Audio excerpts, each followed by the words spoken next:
Diana Rosewood never believed in premonitions until the morning her daughter disappeared. She woke up in their cruise ship cabin with her heart racing, drenched in sweat from a nightmare she couldn't quite remember.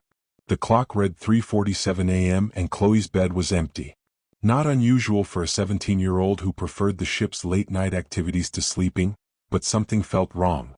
The kind of wrong that settles in your bones and refuses to leave.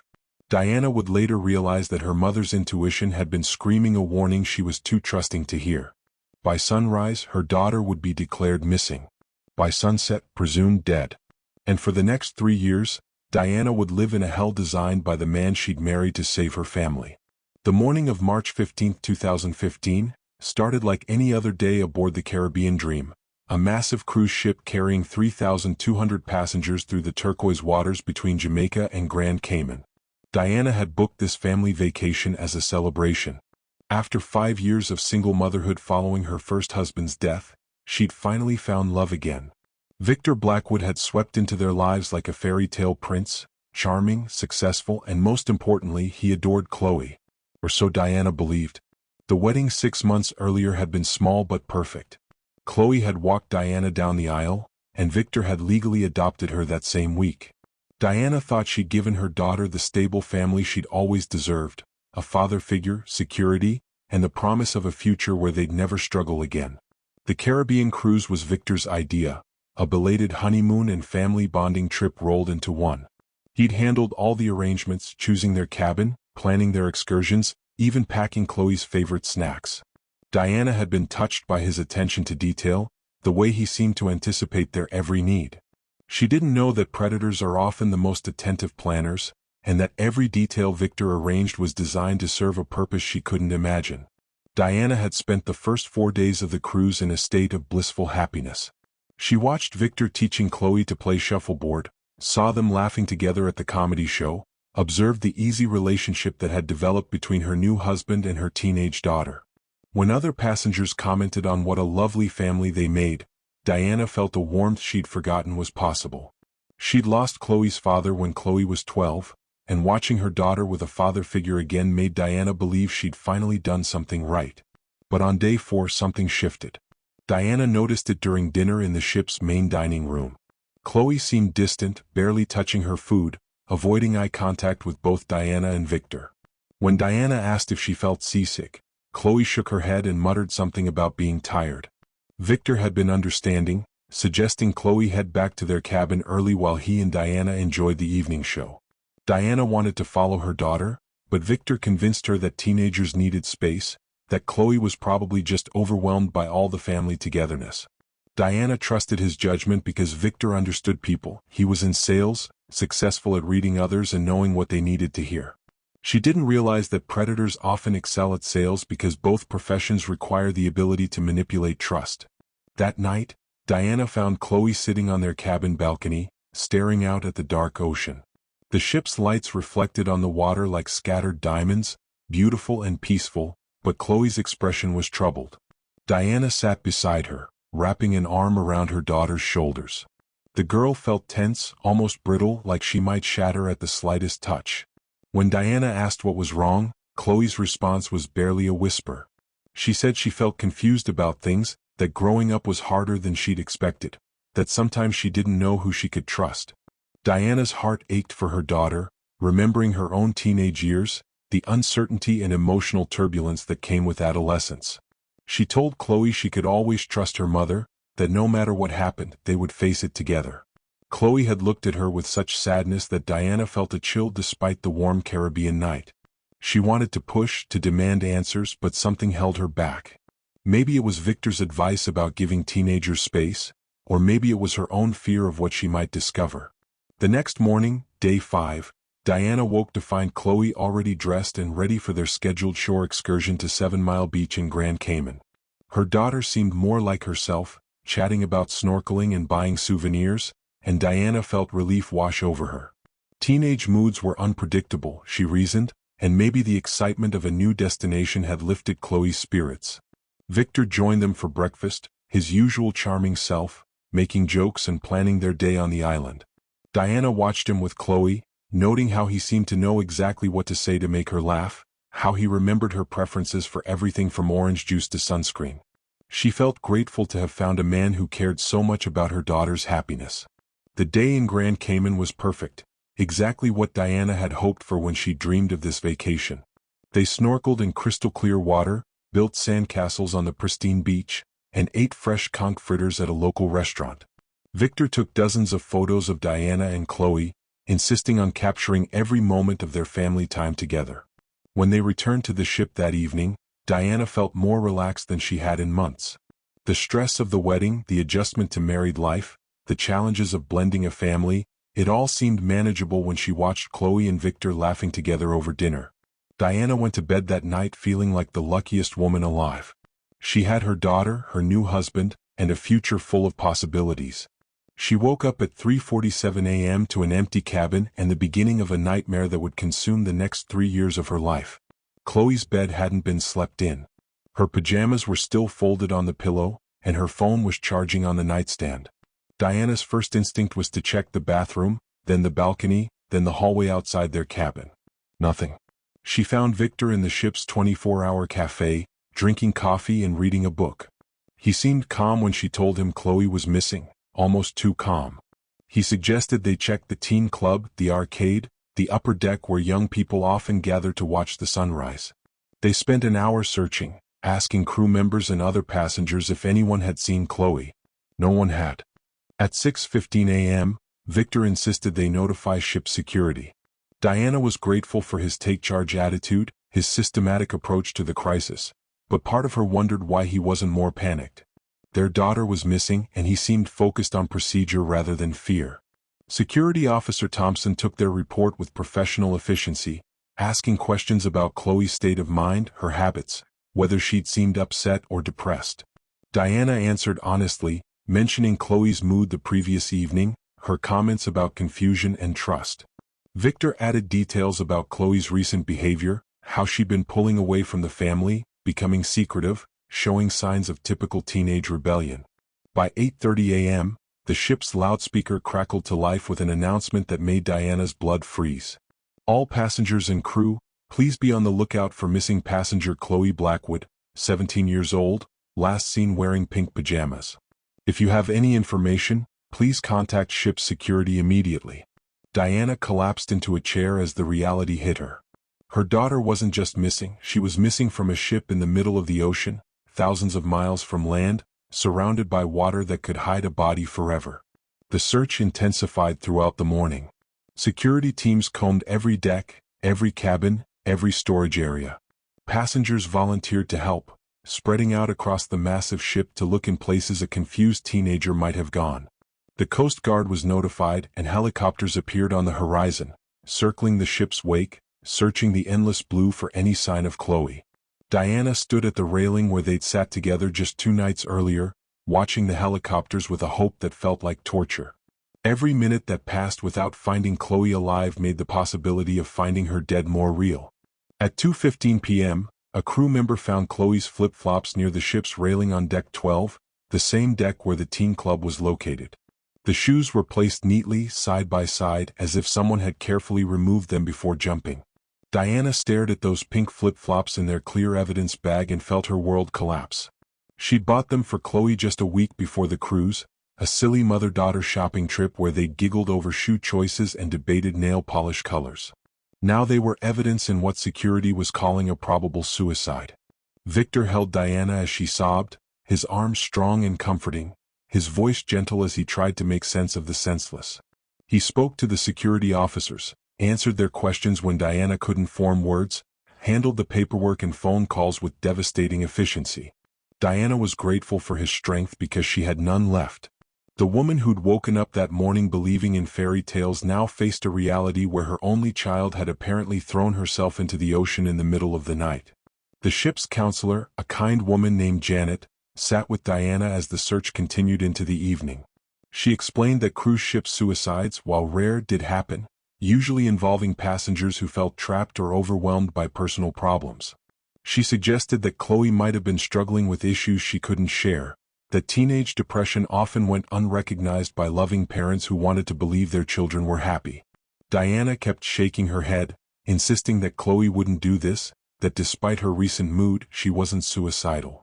But doubt crept in as Diana remembered signs she might have missed, conversations she should have pushed harder, moments when her daughter had tried to tell her something important and Diana had been too distracted to listen. The official search was called off at sunset on March 16, 36 hours after Chloe was first reported missing.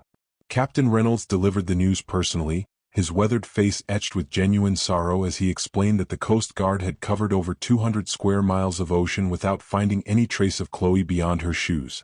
The currents in this area were strong, he said gently, and the chances of recovery after this much time were virtually non-existent. Diana heard the words but couldn't process them. How do you accept that your child has simply vanished into the vastness of the sea? How do you stop hoping when there's no body, no definitive proof, just an empty cabin and a pair of pink flip-flops? Victor made the phone calls Diana couldn't bear to make. He contacted their families, Chloe's school, their insurance company, speaking in the calm, measured tones of someone managing a crisis. Diana watched him handle these devastating conversations with something approaching awe. She couldn't even decide what to wear, while he was coordinating travel arrangements and funeral planning with heartbreaking efficiency. When her sister Lauren called, sobbing so hard she could barely speak, Victor took the phone and spent 20 minutes comforting her, explaining what had happened with patience and compassion. Diana felt grateful for his strength and guilty for her own weakness.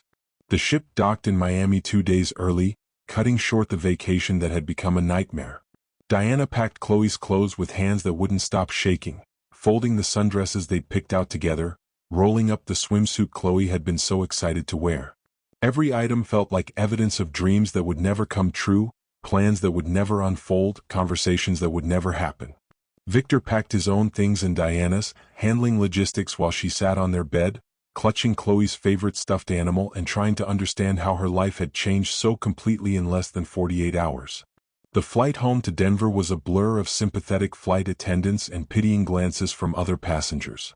Diana stared out the window at clouds that looked like ocean foam and wondered if Chloe had been afraid in her final moments. Had she thought about calling out for her mother? Had she regretted her decision as she fell? The questions tortured Diana because there would never be answers, never be closure, never be a chance to say goodbye properly or understand why her daughter had chosen to leave forever. Victor had arranged for a funeral home to meet them at the airport, and Diana found herself making decisions about caskets and flowers and music for a service that would honor a life cut impossibly short. The funeral director, a gentle man named Mr. Peterson, guided them through choices Diana never imagined having to make. Would they like a closed casket service, he asked delicately, given the circumstances? Diana nodded numbly, unable to speak the words that would acknowledge her daughter's body was somewhere at the bottom of the Caribbean Sea. Victor answered the questions Diana couldn't, choosing flowers Chloe would have loved, music that would have made her laugh, readings that captured her spirit. The memorial service was held on a gray March morning at the church where Diana and Victor had been married just 6 months earlier. The same altar where they'd promised to love and cherish each other now held a photograph of Chloe, her senior portrait with that brilliant smile that could light up any room. Diana sat in the front pew, wearing the black dress Victor had helped her choose, listening to friends and family share memories of her daughter. Chloe's best friend Emma spoke about their dreams of college together, how Chloe had been excited about studying art and maybe becoming a teacher someday. Her high school art teacher displayed some of Chloe's paintings, vibrant landscapes that seemed to pulse with life and hope. Each tribute made Diana's heart break a little more because they were celebrating a future that would never happen. Victor delivered a eulogy that brought the entire congregation to tears. He spoke about the privilege of being Chloe's stepfather, even for such a short time, about her creativity and kindness and the way she'd welcomed him into their family. He talked about how proud he was to have adopted her, to have had the chance to be her dad, and how he would carry her memory forever. Diana watched her husband honor her daughter with such grace and love that she felt overwhelmed by gratitude even in the depths of her grief.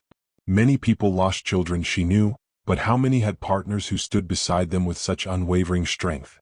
After the service, people lingered, sharing stories and offering condolences Diana would never remember. She felt like she was watching everything through thick glass, present but separate, hearing voices but not really listening. Victor stayed close, his hand on her back, guiding her through conversations and thanking people for coming when Diana couldn't find words. Her sister Lauren whispered that she was worried about Diana, that maybe she should come stay with them for a while, but Victor assured her that he would take care of Diana, that they needed to grieve together as a family. The days after the funeral blurred together in a haze of casseroles from neighbors and sympathy cards that Diana couldn't bear to read. Victor had taken leave from his job to stay home with her, and Diana was grateful for his presence even when she couldn't engage with the world around her. He handled the phone calls and visitors, the bills and groceries, all the mundane details of life that seemed impossible when your child was dead. Diana spent most of her time in Chloe's room, sitting among her daughter's things, trying to feel close to her somehow. Victor would find her there in the evenings, gently coax her to eat something, to take a shower, to engage with life in small increments. Dr. Martinez, the grief counselor Victor had found, explained that Diana's reaction was completely normal. Losing a child, especially suddenly and without clear answers, often triggered a kind of psychological shutdown. The mind simply couldn't process such devastating loss, so it focused on smaller things, tangible objects, daily rituals that provided some sense of control. Diana found herself organizing and reorganizing Chloe's art supplies, as if arranging them properly might somehow bring her daughter back to use them. She washed clothes that were already clean, made Chloe's bed every morning, kept her room exactly as it had been the day they left for their cruise. 3 months after Chloe's death, Diana still hadn't returned to her job as a library assistant. The thought of facing co-workers' sympathy, of pretending to care about book returns and overdue fines, felt impossible. Victor suggested she take more time, that their financial situation could handle her absence, but Diana knew she was becoming a burden. She could see the strain in Victor's eyes, the way he watched her with concern that bordered on fear. He'd married a functioning woman with a bright daughter, and now he was caring for a ghost who couldn't even shower without reminder. The first crack in Diana's world came in May, 2 months after the funeral. She found Victor on the phone in his study, speaking in low, urgent tones that didn't sound like work calls or condolence conversations. When she knocked, he quickly ended the call and greeted her with the gentle smile that had become his default expression. Diana asked who he'd been talking to, and Victor explained it was his business partner, discussing a project that required delicate negotiations. Diana accepted the explanation because she accepted everything Victor told her now, but something about his tone nagged at her. The second crack appeared in June when Diana accidentally saw Victor's phone screen while he was showering. A text message from someone called River said, "Everything's still secure. No problems on this end." Diana stared at the message until the screen went dark, trying to understand what it meant. When Victor emerged from the bathroom, she asked about it casually, mentioning she'd seen a text from River. Victor's pause lasted just a fraction too long before he explained that River was a contractor working on a sensitive project. Someone who preferred text communication. Diana nodded and didn't push, but the explanation felt rehearsed somehow. Throughout the summer, Diana began noticing small things that didn't quite align. Victor would disappear for hours on what he called business meetings, but he never talked about work the way he used to. His phone was always face down now, and he'd developed a habit of taking calls in his car or outside. When Diana suggested they visit Chloe's grave together, Victor always had reasons they should wait a bit longer, give Diana more time to heal, avoid triggers that might set back her progress. Dr. Martinez supported this approach, explaining that grief had no timeline and Diana should move at her own pace. By September, 6 months after losing Chloe, Diana had started to emerge from the worst of her depression. She was showering regularly, helping with household tasks, even talking about possibly returning to work. Victor seemed pleased with her progress, but Diana noticed he was becoming more distant, spending more time at the office, taking more business trips. When she asked about it, he explained that he'd been neglecting work while caring for her, and now he needed to focus on rebuilding his client base. Diana felt guilty for being such a burden and tried to be more independent, but Victor's absence left her alone with her grief in ways that felt dangerous. The third crack, the one that would eventually shatter everything, came in October when Diana decided to surprise Victor with dinner at his office. She'd been feeling stronger, more like her old self, and wanted to do something thoughtful for the man who'd held her together through the worst year of her life. She called Victor's assistant to check his schedule, but the woman seemed confused when Diana identified herself as Victor's wife. There was a long pause before the assistant carefully explained that Mr. Blackwood rarely came to the office anymore, that he'd been working primarily from home or remote locations for several months now. Diana hung up feeling dizzy and confused. If Victor wasn't at the office during his long absences, where was he going? What were these business meetings that kept him away for hours at a time? That evening, when Victor came home late smelling like cologne Diana didn't recognize, she asked direct questions for the first time in months. Where exactly had he been? Who had he met with? What specific business required so much travel and secrecy? Victor's answers felt evasive, full of vague references to confidential projects and sensitive negotiations. When Diana pressed harder, he turned the conversation back to her mental health, suggesting that her suspicions might be a sign she wasn't healing as well as they'd hoped. Maybe she should increase her therapy sessions, he said gently. Maybe the stress of trying to return to normal life was creating paranoid thoughts. Diana wanted to believe him because the alternative was too frightening to consider, but doubt had taken root and was growing stronger every day.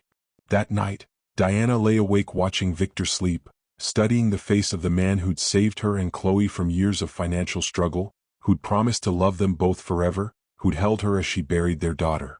In the dim light from their bedside clock, Victor looked like a stranger. Diana realized she'd been so grateful for his strength during her breakdown that she'd stopped paying attention to anything else. She'd been sleepwalking through her own life while Victor made decisions and arrangements and choices that shaped their future together. For the first time since Chloe's death, Diana felt something other than grief. She felt afraid. If you're watching this story and finding yourself questioning what you know about the people closest to you, make sure to like this video and subscribe to our channel for more true crime stories that will make you think twice about trust. Because sometimes the people who seem most helpful are hiding the darkest secrets, and the only way to protect yourself is to stay alert to the warning signs that something isn't quite right. The investigation began small, almost accidentally, with Diana doing something she'd never imagined herself capable of. She started watching her husband the way a detective might watch a suspect, noting patterns and inconsistencies that had been invisible during the worst of her grief. Victor left the house every Tuesday and Thursday at exactly 2:30 p.m., claiming business meetings that lasted exactly 3 hours. He always returned with the same excuse about traffic delays and difficult clients, but Diana noticed he never brought home business cards or documents, never mentioned specific names or projects the way he used to before Chloe died. Diana's first real breakthrough came when she found Victor's old laptop in their bedroom closet, buried beneath winter clothes she was organizing. The device was password protected, but Diana knew Victor well enough to guess his usual combinations. The third attempt worked, using Chloe's birthday combined with their wedding anniversary. What she found in his browsing history made her hands shake so violently she nearly dropped the computer. Victor had been researching private investigators, specifically ones who specialized in finding missing persons. The searches dated back to January, 2 months before their cruise, and continued through the summer after Chloe's death. Diana stared at the screen, trying to understand why her husband would need to research finding missing people when their daughter was dead, when they'd held a funeral, when there was nothing left to find except acceptance and healing. The searches were specific and troubling. How to hire private investigators without leaving paper trails. How to verify someone's death when no body exists. How to track people who don't want to be found. Each search query felt like a puzzle piece that didn't fit the picture Diana thought she understood. She dug deeper into the laptop's files and discovered a folder labeled Insurance Documents that contained information having nothing to do with insurance. Instead, she found screenshots of bank transfers to accounts she didn't recognize, all dated after Chloe's disappearance. Amounts ranging from $500 to $2,000, sent weekly to something called Cayman Trust Holdings. Diana had never heard of this company, and Victor had never mentioned any investments or offshore accounts. The transfers totaled nearly $30,000, money that seemed to be flowing out of accounts Diana didn't know they had. The more Diana investigated, the more questions multiplied like cancer cells. She found a second phone hidden in Victor's desk drawer, an older model she'd never seen him use. When she managed to turn it on, she discovered text message conversations with someone saved simply as K, spanning the entire period since Chloe's death. The messages were cryptic but clearly part of an ongoing arrangement. Weekly payment confirmed. Location secure. No contact from outside sources. Maintaining schedule as discussed. Diana read these messages with growing horror because they suggested an ongoing situation rather than a resolved tragedy. Someone named Kay was receiving regular payments from Victor and reporting on something that needed to remain secret and secure. The timeline of these messages started 3 days after Chloe was declared dead and continued through the present day. Diana felt sick as the implications became clear, but she forced herself to think logically about what she was discovering. If Victor was paying someone to maintain secrecy about something related to Chloe's disappearance, that meant there was a secret to maintain. If there was a secret worth $30,000 in ongoing payments, that meant Chloe's death wasn't the straightforward tragedy everyone believed it to be.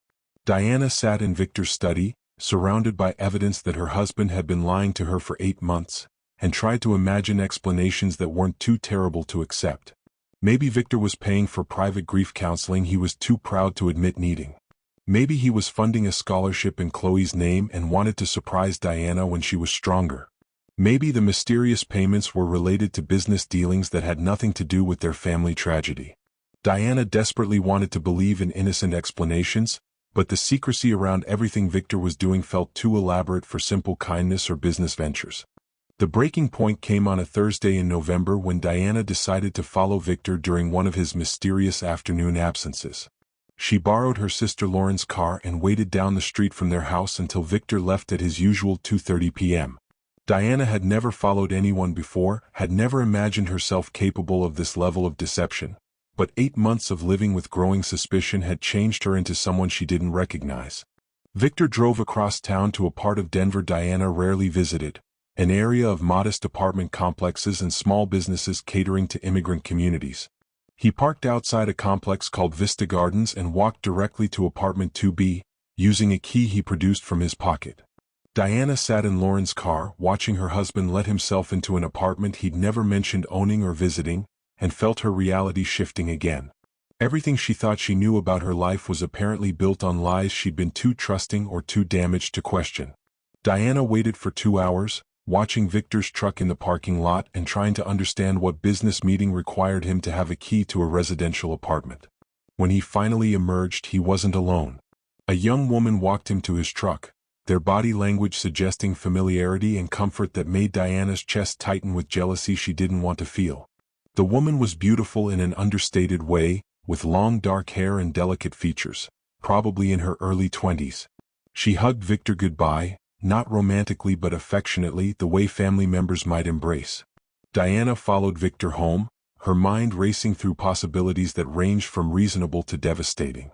Maybe Victor had a daughter from a previous relationship he'd never mentioned. Maybe he was helping a young employee or business associate who needed support. Maybe the woman was a private investigator he'd hired to look into Chloe's death, though that wouldn't explain why he needed a key to her apartment or why their interaction seemed so personal.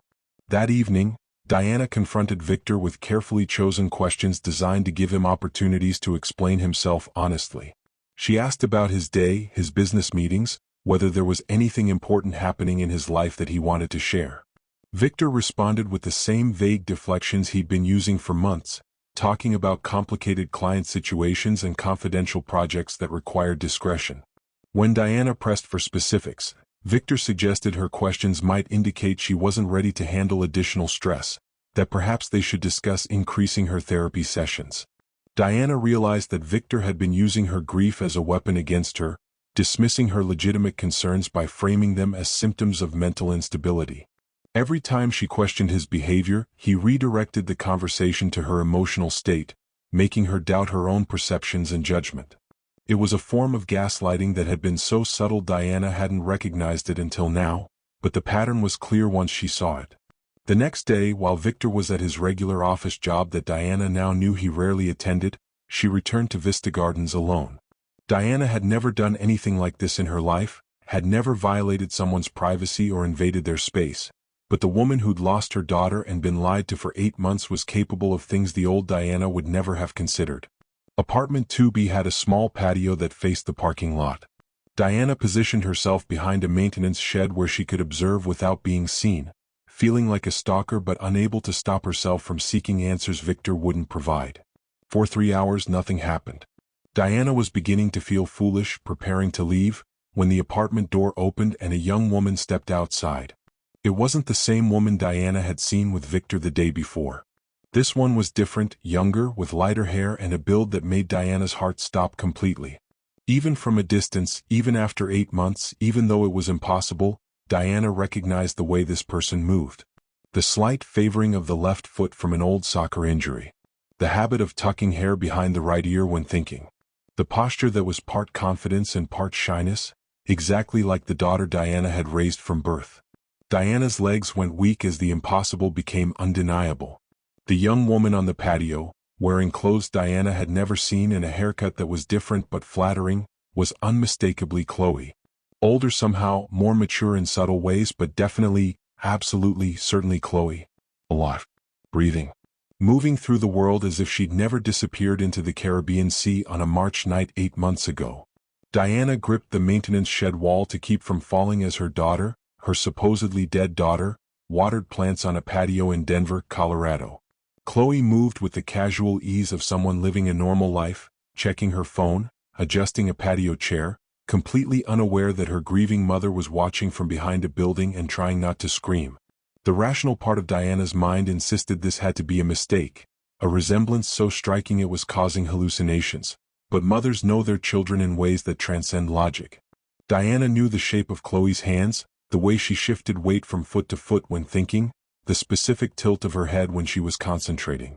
Every detail confirmed what Diana's heart already knew: her daughter was alive.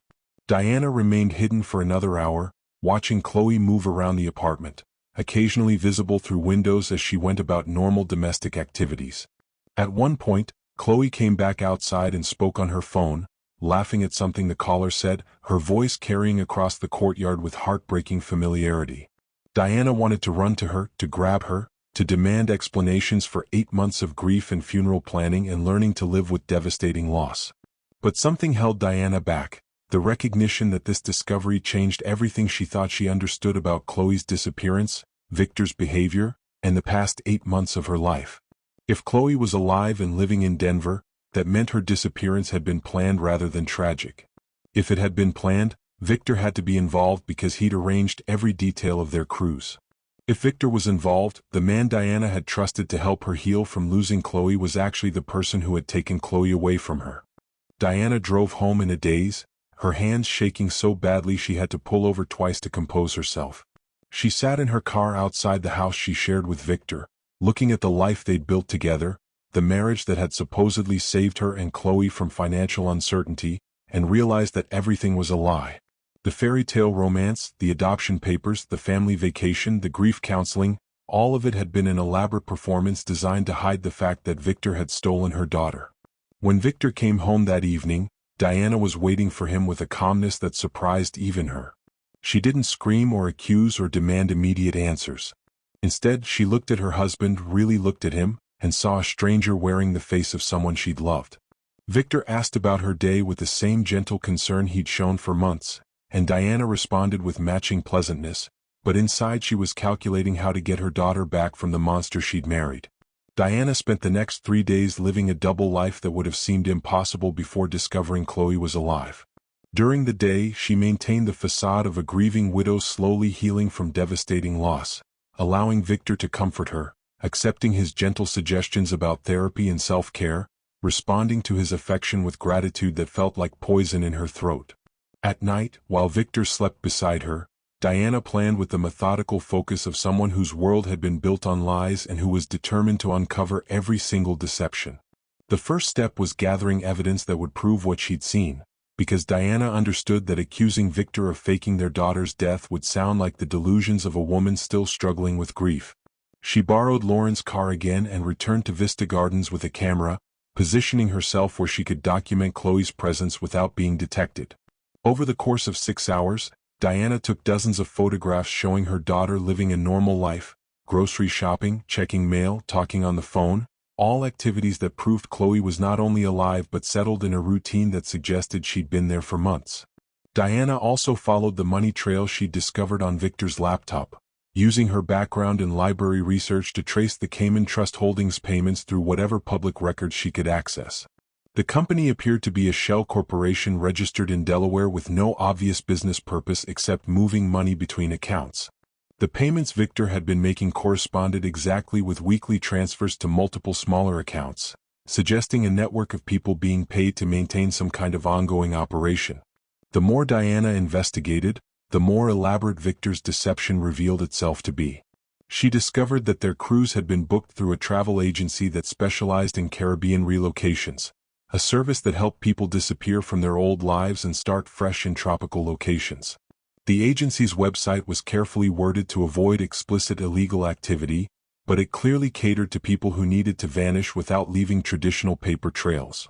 Victor had paid premium rates for their services, specifically requesting assistance with a family emergency that required immediate relocation for a minor. Diana's hands shook as she read the service descriptions, understanding that while she'd been grieving the loss of her daughter, Victor had been implementing a plan to steal Chloe that had been months in the making. The cruise hadn't been a family bonding experience, it had been a carefully orchestrated kidnapping disguised as a vacation, and Diana had been the unwitting accomplice who'd made it possible by trusting the man she'd married. The question that tortured Diana most was why Victor had wanted to take Chloe in the first place. Diana forced herself to consider possibilities she'd never imagined when she'd welcomed Victor into their lives as the answer to their financial struggles and her loneliness. Had Victor married her specifically to gain access to Chloe? Had their entire relationship been a calculated effort to position himself as Chloe's legal guardian so he could remove her from Diana's life permanently? Diana remembered the early days of their courtship, how Victor had seemed particularly interested in Chloe's activities and opinions, how he'd made special efforts to bond with her, how he'd suggested the adoption process happen quickly so they could be a real family as soon as possible.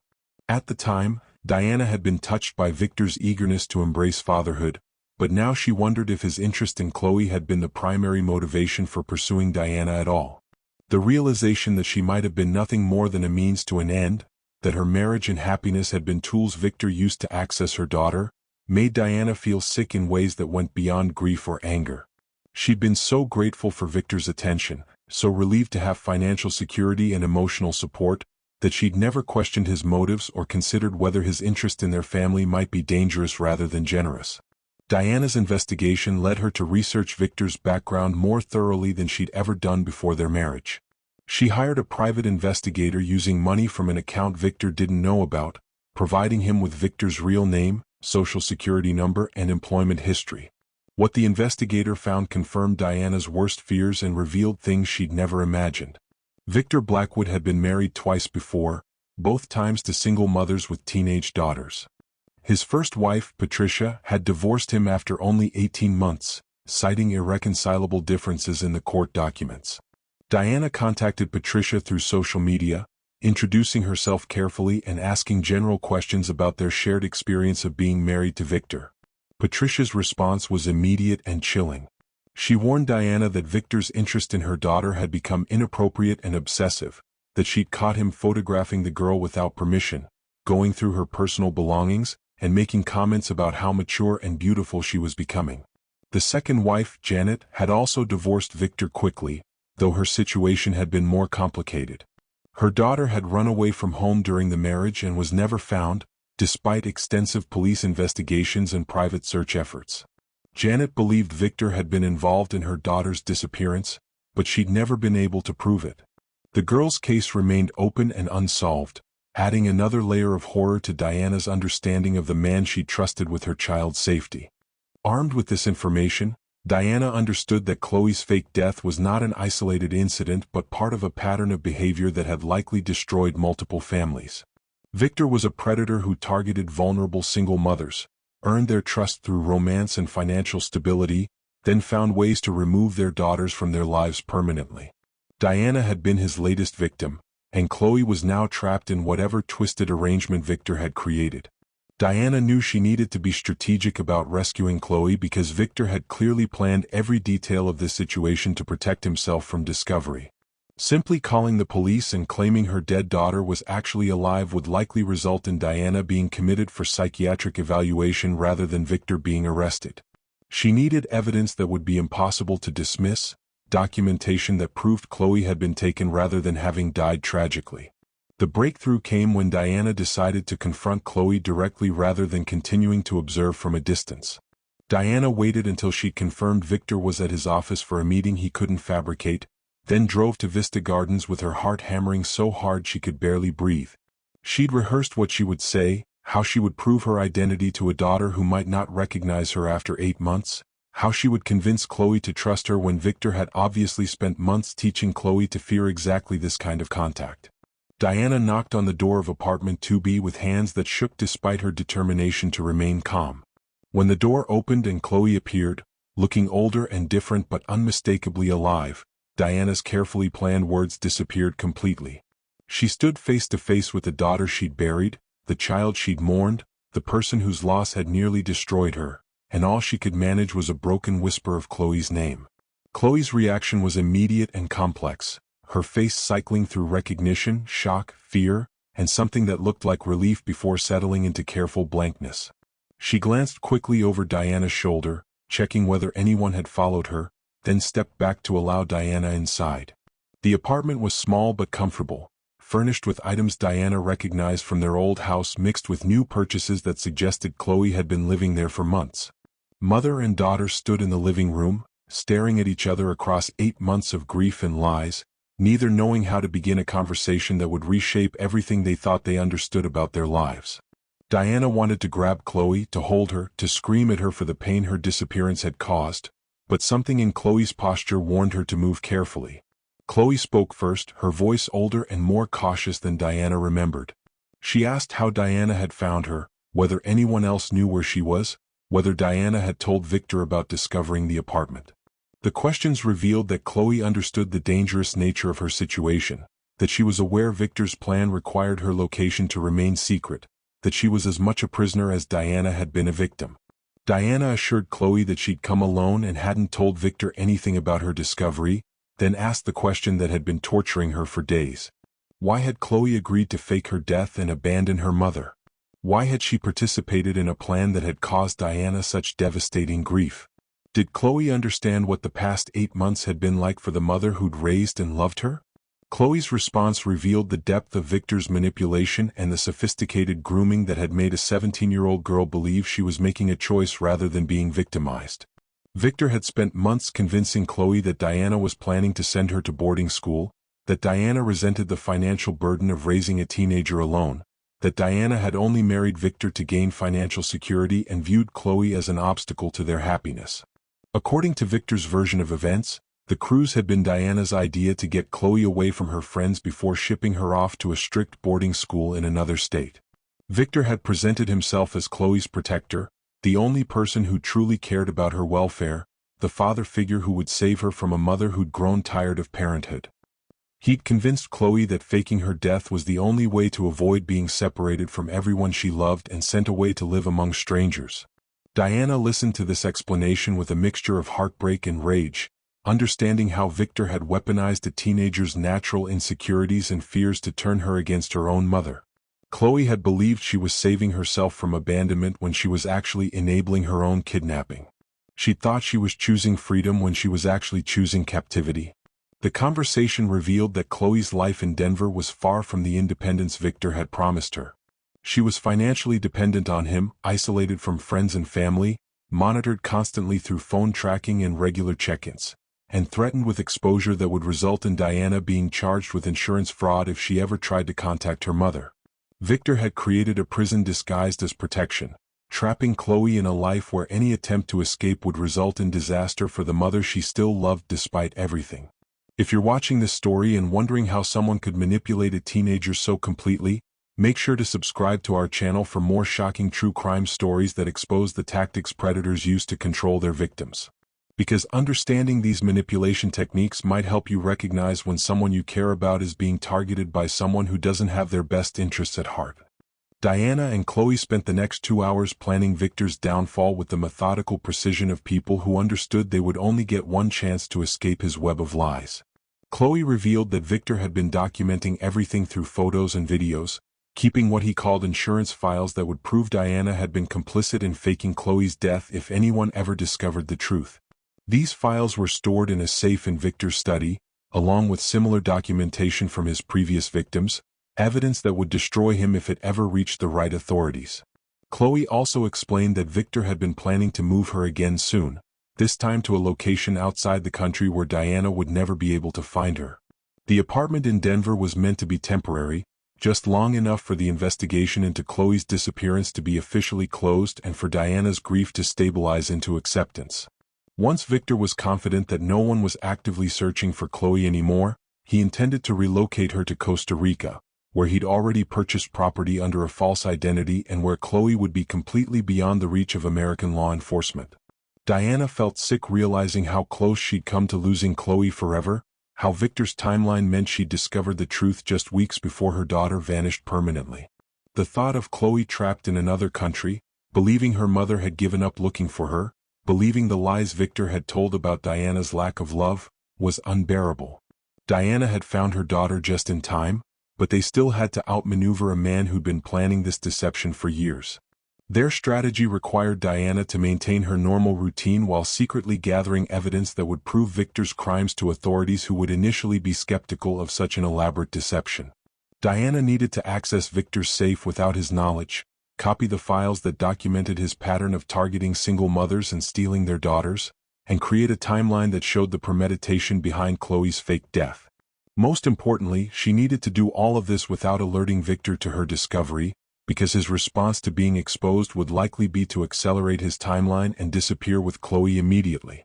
Diana returned home that evening with a calmness that felt strange after months of grief and confusion.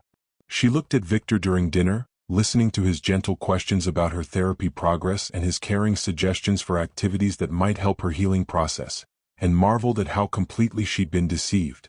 Every expression of concern had been calculated, every gesture of support had been designed to keep her dependent and distracted while he consolidated his control over Chloe.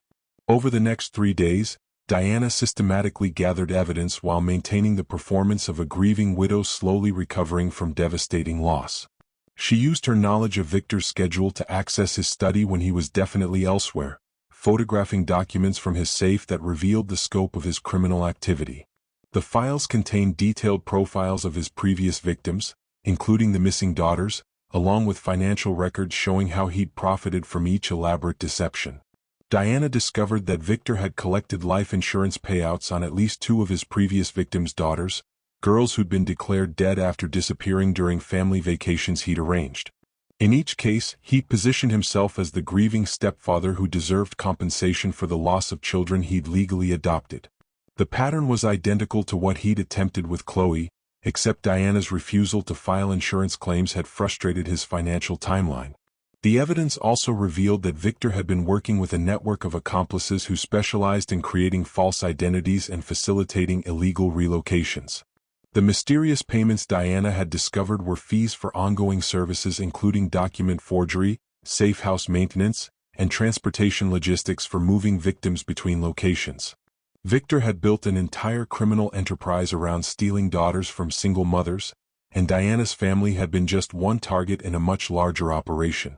Armed with this documentation, Diana contacted the FBI through a victim advocacy organization that specialized in cases involving missing children. She presented her evidence carefully, understanding that her claims would sound impossible to investigators who weren't familiar with the sophisticated nature of Victor's crimes. The agent assigned to her case, Special Agent Morrison, initially expressed skepticism about Diana's allegations, but the documentation from Victor's safe provided proof that couldn't be dismissed. Agent Morrison explained that the FBI had been investigating a pattern of suspicious disappearances involving teenage girls whose stepfathers had recently taken out large life insurance policies on them. Diana's evidence connected several previously unrelated cases and provided the breakthrough investigators needed to build a comprehensive case against Victor and his network of accomplices. The operation to arrest Victor required careful coordination because of his established escape plans and international connections.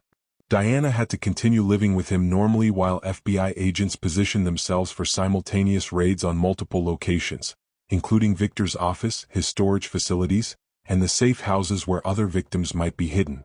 The most difficult part for Diana was maintaining emotional control when Victor continued his caring husband performance, knowing that his gentle touches and concerned questions were all part of an act designed to keep her compliant while he finalized plans to steal her daughter permanently.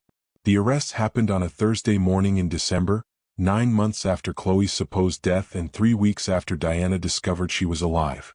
Diana had followed her normal routine, kissing Victor goodbye when he left for work, then waited exactly 30 minutes before opening the front door for Agent Morrison and her team. Diana watched from her living room window as FBI agents surrounded Victor's office building and took him into custody as he tried to access his escape fund accounts.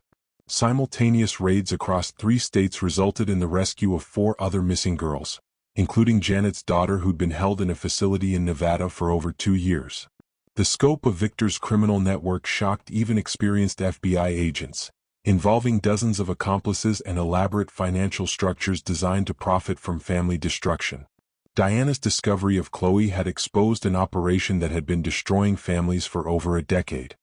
Diana and Chloe were reunited officially that afternoon in a conference room at the FBI field office, with victim advocates present to help them process the trauma of their separation and the deception that had caused it. Seeing her daughter in an official capacity, knowing she was safe and that Victor could never threaten them again, Diana finally allowed herself to feel the full weight of relief she'd been holding back for weeks. Chloe was initially hesitant to trust that her rescue was real, having been conditioned by Victor to believe that any contact with Diana would result in legal consequences for both of them.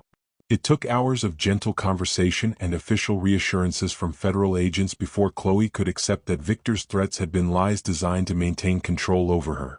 The teenager who'd believed she was protecting her mother by staying hidden gradually understood that her cooperation with Victor had actually been prolonging Diana's torture. The reunion was complicated by 8 months of separation and the psychological manipulation both Diana and Chloe had endured. Diana had to confront her anger at Chloe's participation in the deception while understanding that her daughter had been a victim of sophisticated grooming rather than a willing accomplice.